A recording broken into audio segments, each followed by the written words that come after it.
안녕하십니까. 온라인 특강을 하게 된 정종욱입니다. 오늘의 주제는 스프링 부트 기반의 웹 개발인데요.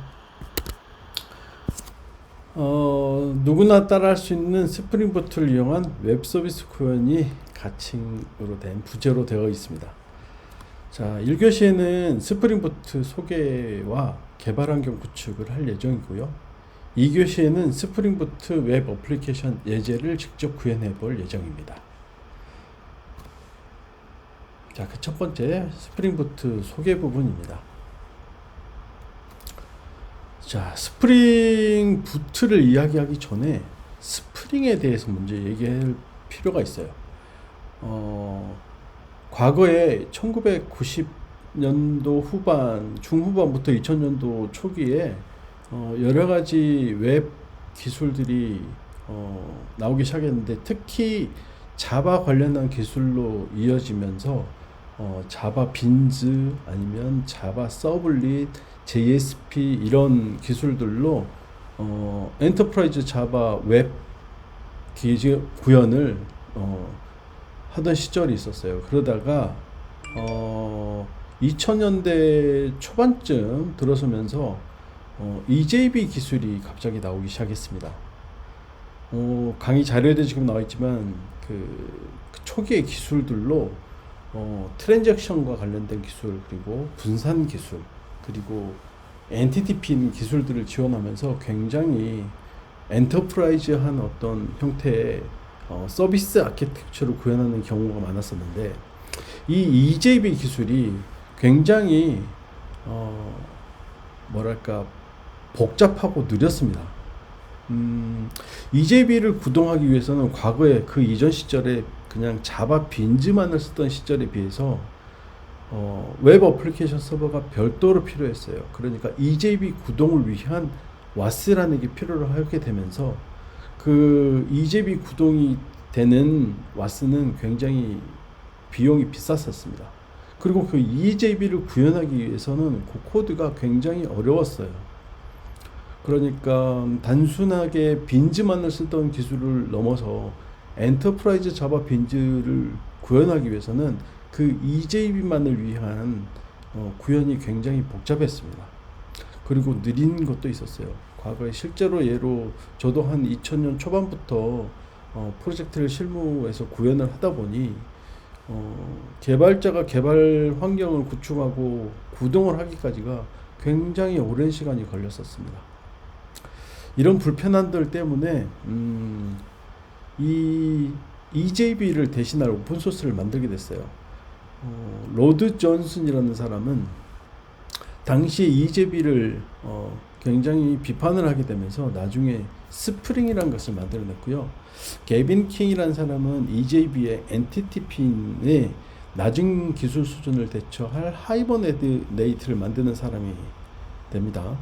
그리고 ORM 기술에서는 EJB가 묻히고 하이버네이트의 인기가 많아지면서 하이버네이트 토대로 또다시 JPA라는 자바 표준 기술도 만들어내게 됩니다. 이렇게 점점 그 스프링 프레임워크가 2000년 한 중반 이후부터 굉장히 많은 인기를 얻게 되었고요. 국내에서는 사실은 스프링 초기부터 바로 적용된 건 아니고 2000년 중후반부터 전자정보 프레임워크에 이 스프링 프레임워크의 기술이 들어가기 시작하면서 이제 알려지게 되었죠. 자, 스프링의 역사를 조금 보자면 그 조금 전에 얘기했던 그 로드 존슨이 저서에서 한번 언급한 적이 있었고, 실제 예제 코드로서도 언급한 적이 있었던 예제들이 있었어요. 그 예제에 스프링의 핵심 개념들이 들어있었는데, 빈 팩토리라든가 어플리케이션 컨텍스트, 그리고 포조, 그 다음에 디펜던시 인젝션이라고 부르죠. 의존성 주입과 관련된 거, 그 다음에 인버전 오브 컨트롤이라고 하는 제어의 역전성과 같은 이야기들이 주로 핵심 기술로 다루어졌습니다. 그로 인해서 그 이후에 실제로는 스프링 프레임워크가 나오게 됐는데, 2003년 1.0이 출시된 이후에 굉장히 많은 버전업이 돼 있었고요. 그리고 저기 중간에 보시면 2014년에 스프링 부트 1.0이 그때 출시합니다. 한 10년 정도 뒤에 스프링 부트는 그 이후에 나오게 됐어요. 그리고 최근에 와서는 스프링 프레임워크가 5.0, 6.0 이렇게 버전업이 되면서 최근에는 6.0 이상이 올라온 걸로 알고 있는데 지금 6.0 같은 경우에는 최소 자바 버전이 8에서 17로 곧바로 상향됐어요. 네. 그래서 우리가 만약에 개발 환경을 나중에 이제 구축을 할 텐데 그때는 아직은 스프링 프레임워크 6.0까지를 도입 곧바로 테스트할 건 아니고 최소 버전을 쓸 수 있는 8 버전을 쓸 수 있는 버전으로 설치를 해서 실행할 예정입니다. 스프링 부트는 어떻게 탄생하게 되느냐? 스프링 프레임워크 개발을 하기 위해서 스프링 프레임워크를 공부하는 게 굉장히 사실은 난이도가 높아요. 그리고 개발 깊이, 그러니까 개발해야 될 수준도 굉장히 높은 수준이라서 습득하고 학습하고 그거를 실무에 적용하기가 굉장히 오랜 시간이 걸립니다. 사실은. 그래서 개발자들의 어떤 요구사항이 있었는데 최초의 어떤 요구사항 때문에 스프링 부트가 나오게 됐냐면 스프링도 컨테이너가 없이 웹 어플리케이션 아키텍처를 만들 수 있도록 지원해달라는 어떤 개발자 한 명의 요청에 의해서 시작이 됐어요. 아까 얘기했던 그 로드 존슨이 피보탈사에서 개발을 시작을 합니다. 2013년에 로드 존슨, 유르겐 헬러, 그다음에 케이스 도날드라는 사람이 개발을 시작했는데 2014년에 아까도 얘기했지만 2014년 스프링 부트가 1.0이 정확하게는 4월 1일 날 출시를 했어요. 자, 스프링 부트의 핵심 기능은 오토 컨피규레이션입니다. 자동 설정이라고도 하고요. 스프링 부트는 애플리케이션의 클래스 패스와 설정에 기반해서 자동으로 설정을 수행하도록 되어 있어요. 그래서 개발자가 별도의 설정을 하지 않아도 스프링 부트는 애플리케이션에서 필요한 설정을 자동으로 감지하고 또 적용을 합니다. 그 다음에 두 번째 특징은 스타터 의존성이라고 볼 수 있습니다. 스프링 부트는 특정 기능을 위해서 자주 사용되는 의존성 패키지들을 묶어서 스타터로 별도로 제공을 해요. 사용에 찾아보시면 되겠지만 프로젝트가 단위별로 이렇게 묶여져 있어요. 그래서 스타터 패키지를 가지고 우리가 쉽게 패키지를 이렇게 적용을 할 수가 있습니다. 개발자는 그래서 그 필요한 기능에 해당되는 스타터를 그냥 추가함으로써 간단하게 의존성을 가질 수 있어요. 혹시 개발해 보신 분들이 버전 관련된 얘기를 많이 하는 거를 보실 수가 있을 텐데 그 이유가 버전들이 안 맞으면 어작당하거나 아예 구동이 안 되거나 그런 일이 빈번하게 발생하니까 그런 일들이 개발자들이 과거에는 스프링 프레임워크를 적용하면서 굉장히 어려워했고요. 그 다음에 또 과거에 스프링 프레임워크를 쓰면서 XML 관련된 코드들, 설정과 관련된 것들이 굉장히 복잡했습니다. 그런 것들을 어려워했기 때문에 이 스타터라는 것이 스프링 부트의 핵심 기능으로 들어오면서 그 의존성 관련 패키지들을 다루기 굉장히 쉬워졌어요. 예, 그런 게 하나의 특징이고요. 그 다음에 executable 자르 어플리케이션이라고 그래서 실행 가능한 자르 파일을 생성을 하는 그 스프링 부트의 핵심 기능이 그런 게 있습니다. 향후에 우리가 이제 실제로 예제 코드를 만들어서 실행을 해볼 텐데 과거에 쓰던 스프링 프레임워크나 아니면 서블리 프로그램 같은 경우에는 만들어진 소스들을 해당하는 와스에 올려두고 실행을 하고 그 실행하는 환경도 맞추고 이렇게 해야 될 텐데 스프링 부트 같은 경우에는 자르 파일이 그 자체가 바로 이미 실행 가능한 파일이에요. 그래서 자바만 있으면 그 자르 파일을 그냥 실행만 하면 별도의 다른 설정을 하지 않고도 곧바로 실행이 가능합니다. 그래서 굉장히 단순해졌어요. 그 다음에 마지막에 특징 하나는 액추에이터라는 건데요. 이 액추에이터는 이 애플리케이션을 나중에 만들어서 실행을 하고자 할 때, 운영할 때 얘기죠. 운영 환경에서 유용한 기능들을 제공하는 액추에이터라는 게 내장이 돼 있어서 이 어플리케이션 만들어진 어플리케이션의 상태 모니터링과 그다음에 매트릭 수집, 그다음에 로그 관리 등 이런 것들을 지원을 하면서 운영이 모니터링을 굉장히 쉽게 할 수 있도록 해줍니다. 굉장히 심플한 스프링 프레임워크를 이용할 수 있도록 만들어주는 툴이라고 볼 수 있어요. 스프링 부트는 어떻게 보면 프레임워크라고 보기보다는 툴입니다. 스프링 부트는 그래서 스프링 프레임워크의 복잡한 설정 문제를 해결하면서 개발자들에게 편리한 개발 환경을 제공하는 데에 그 목적이 있다고 볼 수가 있어요. 그리고 뭐 강의 자료에는 제가 몇 가지 안 써놓은 게 있는데 그 내장 컨테이너를 가지고 있습니다. 스프링 부트는. 그래서 톰캣이라든가 제티 아니면 언더토우라는 것들 중에서 선택이 가능하게끔 되는데, 기본적으로 나중에 여러분들이 설정을 할 때 그냥 스프링 프레임워크까지는 별도로 톰캣이라든가 이런 어플리케이션 서버랑 연동하는 과정이 있었는데 그런 과정이 필요가 없어요, 스프링 부트는. 그리고 더 이상 XML 관련된 설정을 직접 하지 않아도 됩니다. 자, 그러면 실제로 스프링 부트 개발 환경을 구축을 한번 해보도록 하겠습니다.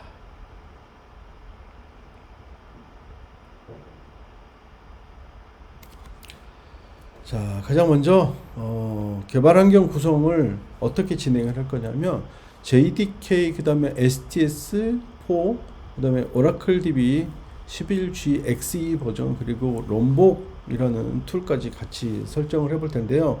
지금 이게 특강 시간이라서 JDK라든가 오라클 DB는 별도로 설치하는 거를 하지는 않을 거예요. 여러분들이 다 되어 있다고 가정을 하고 STS 툴부터 곧바로 설치를 할 텐데, JDK 같은 경우는 혹시 여러분들 개발 환경에 안 맞다 싶으면 JDK 1.8과 JDK 11 버전을 같이 깔아두도록 하세요.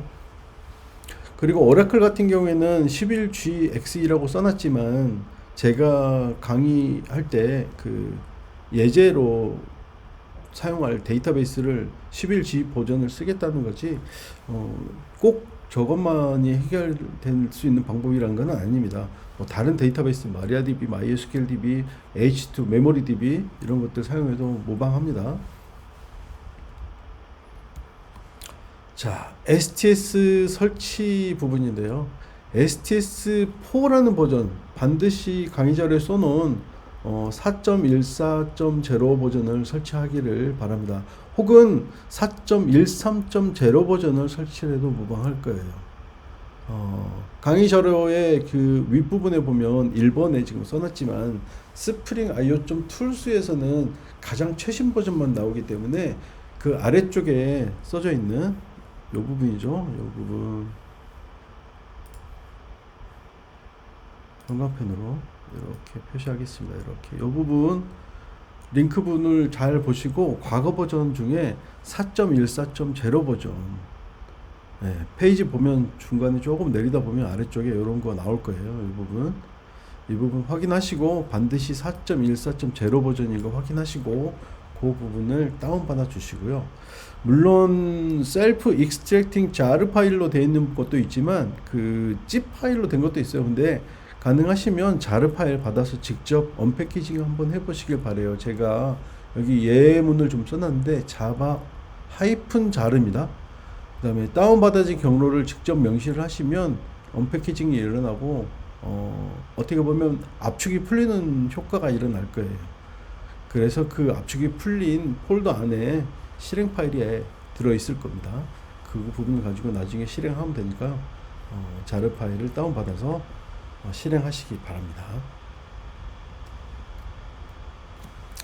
자, 그리고 혹시 실행 중에 뭐 문제가 있다 싶으시면 STS 압축이 풀린 그 디렉터리에 가서 INI 파일을 확인을 해 보시기 바래요. 그래서 JVM의 위치를 명확하게 기술을 해 주시는 게 좋아요. 제가 예제로 지금 윈도우에 지금 깔린 모습을 좀 캡처를 좀 해가지고 왔는데요. 윈도우에는 보통 JDK를 설치하면 프로그램 파일스 아래에 자바 폴더 아래에 JDK 1.8.0하고 뒷부분 버전은 좀 다르겠지만 1.8.0이 있으니까 거기에 반드시 자바 w.exe까지 명기를 해 주셔야 됩니다. 정확하게. 만약에 11 버전을 쓰게 된다면 JDK 11 어쩌고저쩌고 써져 있겠죠. 네, 명기를 해 줘야 되고요. 아래쪽에는 메모리 값에 관련된 건데 현재 여러분들이 사용하고 있는 컴퓨터의 메모리가 혹시 8기가라면 1024 XMS, XMX 두 개 다 이렇게 설정해 주시길 바래요. 안 하셔도 무방하지만 혹시 이클립스, STS죠. STS 툴이 좀 동작이 좀 느리거나 한다면 메모리를 좀 설정을 좀 바꿔줘야 될 필요성이 있습니다. 여러분들 아마 거의 8기가쯤이 아닐까 좀 생각이 듭니다.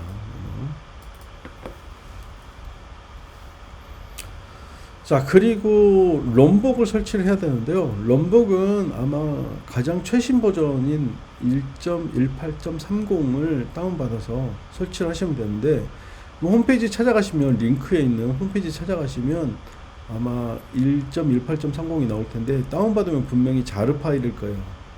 아까 STS도 자르 파일로 받아서 언패키징 했잖아요. 그와 동일한 방식입니다. 네. 다운받아진 폴더가 있으면 그 폴더를 명확하게 명시를 하고 롬복.자를 실행하면 아래쪽처럼 이렇게 뭔가 뜰 거예요. 근데 윈도우즈 사용자들은 요 아래쪽 창처럼 쭉 뜨면서 곧바로 STS가 설치되어 있다면 나올 텐데, 혹시나 안 나온다 싶으시면 여기 스페이시파이 로케이션 해가지고 요 부분을 직접 명기를 해 주셔야 돼요. 직접. 그러니까는 STS 관련된 INF 파일이 보이는 디렉토리를 선택을 해 주시면 거기에 설치가 될 겁니다. 제가 지금 캡처해 놓은 지금 이 화면 같은 경우에는 맥에서 지금 사용하는 화면이라서 조금 다르게 보일 텐데요. 여기 오른쪽에 있는 언패키징 롬복.자르의 언패키징 하는 방법을 보시면 여기도 맥 사용자용 그 커맨드 창이에요. 맥은 커맨드 창이라고 안 하고 터미널 창이라고 하죠. 네, 터미널 창에서 지금 자르 파일 언패키징 하고 있는 모습입니다. 실제로 그 STS의 INI 파일이 있는 곳에다가 해주시면 설치가 될 거고요. 롬복 파일도 그 위치에 위치가 될 겁니다. 잠깐만 제 환경을 한번 보고 올게요.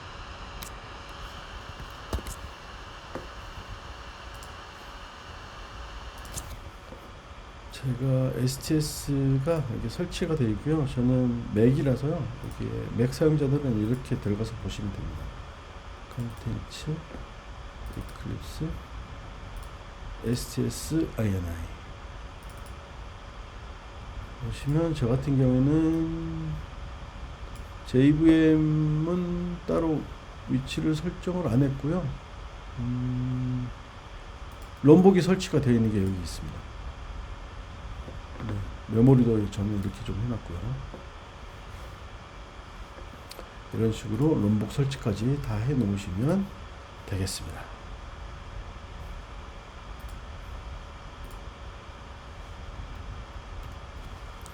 자, 그렇게 해서 이클립스, 그러니까는 STS요. 제가 자꾸만 이클립스라고 하는데 이 STS 툴 자체도 이미 이클립스예요. 사실은 정확하게는 이클립스 툴에 스프링 프레임워크를 사용 가능하도록 미리 플러그인들이 세팅이 되어 있는 채로 구성한 툴입니다.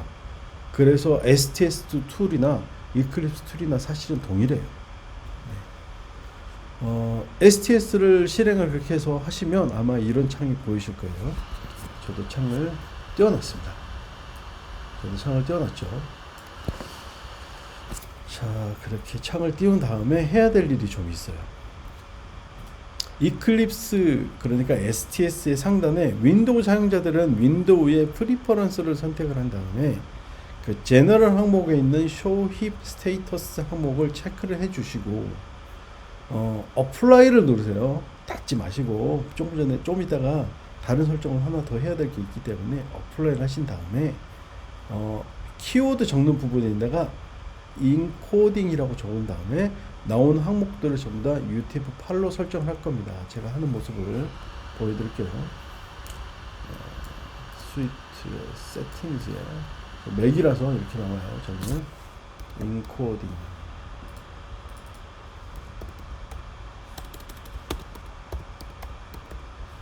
네, 인코 D 쓰다가 지금 나왔는데요. 제너럴에 show hip status 예, 여기 apply를 누르시고 그 다음에 컨텐츠 타입에 텍스트에 디폴트 인코딩이 안 되어 있기 때문에요. UTF-8로 설정하겠습니다. 업데이트를 누를 거예요. 업데이트 누르고 워크스페이스에 혹시 모르니까 아래쪽에 디폴트로 UTF-8이 됐는지 확인하신 다음에 윈도우 사용자분들은 여기에 아마 MS949로 아마 돼 있을 거예요. 그거 하면 안 되고요. 아래쪽에 아더 선택해서 UTF-8로 나오게 하십시오. UTF-8로 나오게 하시고 어플라이 그 다음에 CSS 부분도 가서 UTF-8로 아마 윈도우 사용자분들은 안 되어 있을 수 있어요. 반드시 UTF-8이 보이도록 한 다음에 어플라이 HTML도 UTF-8이 나오도록 한 다음에 어플라이 JSP도 UTF-8이 나온 다음에 어플라이 혹시 모르니까 XML까지 다 해놓겠습니다. 나중에 분명히 아까 XML은 안 써도 된다 그랬는데 사실은 XML을 살짝 쓸 거예요. 그 데이터베이스 접근과 관련해서 쿼리 문장을 마이바티스라는 라이브러리를 좀 쓸 거기 때문에 그 안에서 SQL 문장이 들어가 있는 XML을 좀 쓸 겁니다. 그래서 이 부분도 어플라이를 해 주십시오. UTF-8로 설정한 다음에 그거 다 했으면 이제 이 창은 닫아도 됩니다.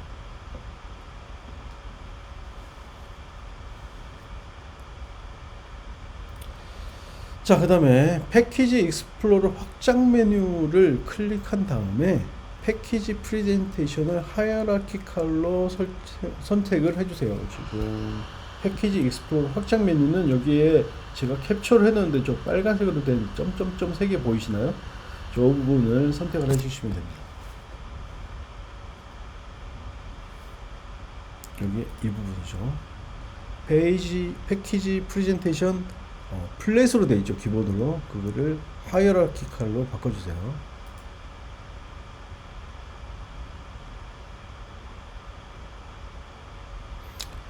자, 그 다음에 헬프의 인스톨 뉴 소프트웨어 메뉴에 들어가서 그 창이 열리면 아래쪽이죠. 캡처를 해뒀는데요. STS로 검색을 하십시오. 저는 이미 설치가 되어 있어서 아마 설치가 안 될 텐데 아마 여러분들은 될 거예요. 헬프 메뉴에 인스톨 뉴 소프트웨어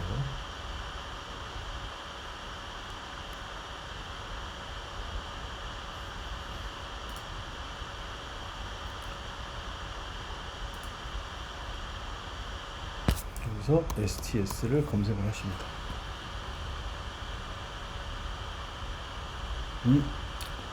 지금 레이티스트가 붙은 게 저는 지금 검색을 했더니 다시 해볼게요.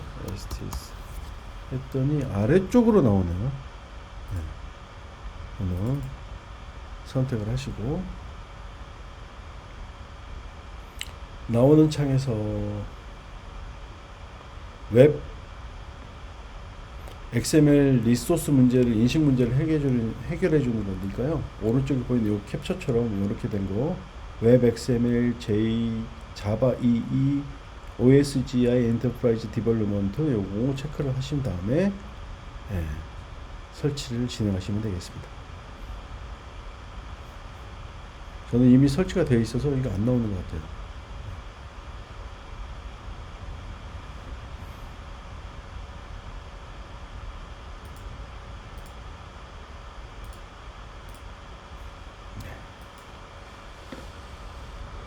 그 다음에 윈도우의 퍼스펙티브에 커스터마이즈 퍼스펙티브를 클릭한 후에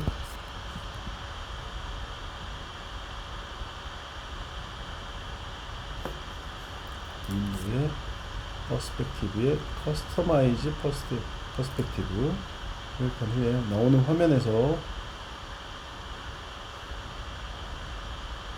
숏컷 숏컷이에요. 제가 이거 표시를 안 했는데 그 탭바인드 명칭에 여기 이 부분 있습니다. 숏컷을 보시고 쇼커대 스프링 부트 체크도 있고 웹이 있는데요. 웹에서 CSS랑 HTML을 선택하라는 의미입니다. 웹에서 CSS와 HTML.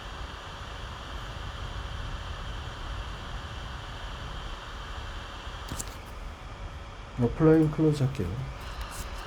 혹시 모르니까.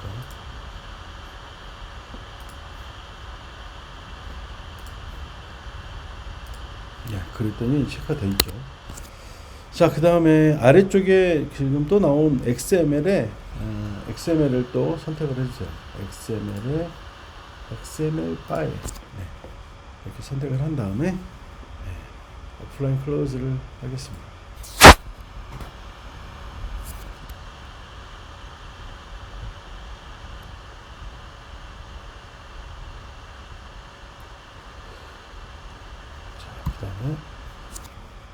이클립스의 마켓플레이스에서 마이바티스로 검색하면 마이바팁스가 나와요.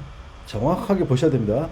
마이바티스로 검색을 하시면 마이바팁스가 나와요. 캡처는 제가 1.24로 해뒀지만 저도 지금 검색 한번 해볼게요. 이클립스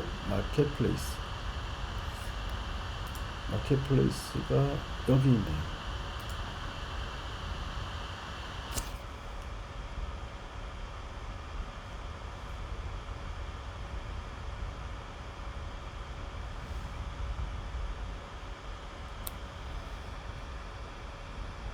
시간이 좀 걸립니다.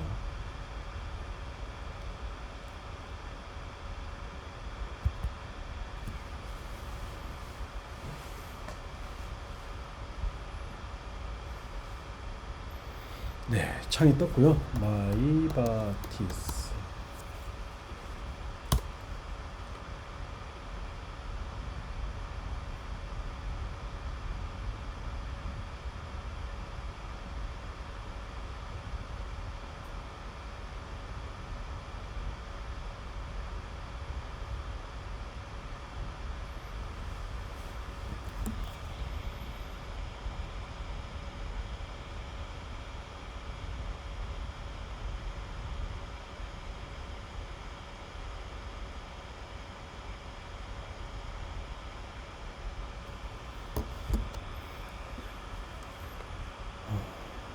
마이바팁스로 검색을 했는데 저의 경우에는 지금 1.25가 인스톨이 되어 있네요. 여러분들도 조금 다를 수는 있겠지만 어쨌든 마이바팁스를 선택을 하시면 됩니다. 마이바팁스 저는 설치가 미리 되어 있어요. 저는요. 이놈 설치를 하시면 되겠습니다. 자, 그리고 아까 보셨던 그 커스터마이즈 퍼스펙티브에 숏컷에 나올 수 있도록 준비를 해주세요. 윈도우에 퍼스펙티브에 커스터마이즈 퍼스펙티브에 숏컷에 여기 나와 있네요. 곧바로 체크 마이바티스 했습니다.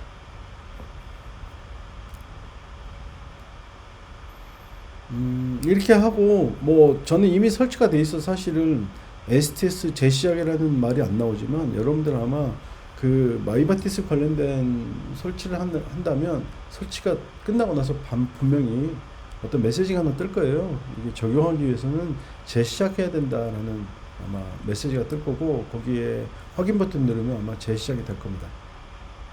그 이후에 커스터마이징 퍼스펙티브 하시면 될 거예요. 자, 그리고 한 가지 더 해야 될 게 있는데요.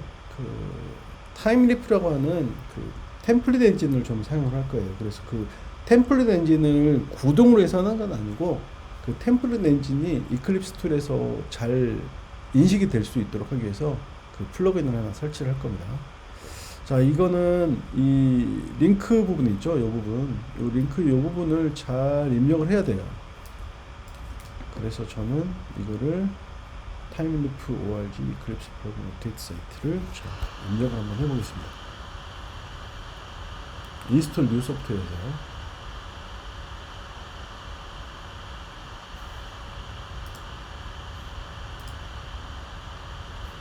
워크 위스에다 쓰는 거예요. http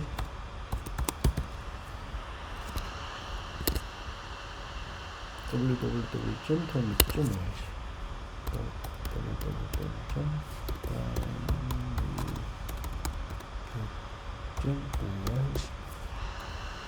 밑에 나왔네. 네, 그죠? 타임리프 이클립스 플러그인이라고 지금 나왔어요. 치다 보니까 나왔습니다. 이거를 체크를 하고 넥스트를 누르면 될 것 같습니다.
드디어 나왔습니다. 이런 것들이 설치된 예정이다 라는 거고요.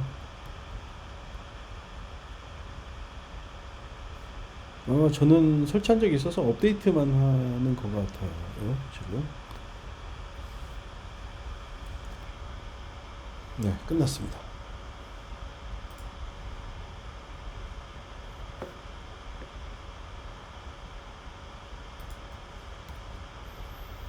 네, 여기까지 해서 이클립스 그러니까 STS4를 설치를 해서 스프링 부트 개발을 할 수 있도록 환경 설정을 마쳤습니다. 수고하셨습니다.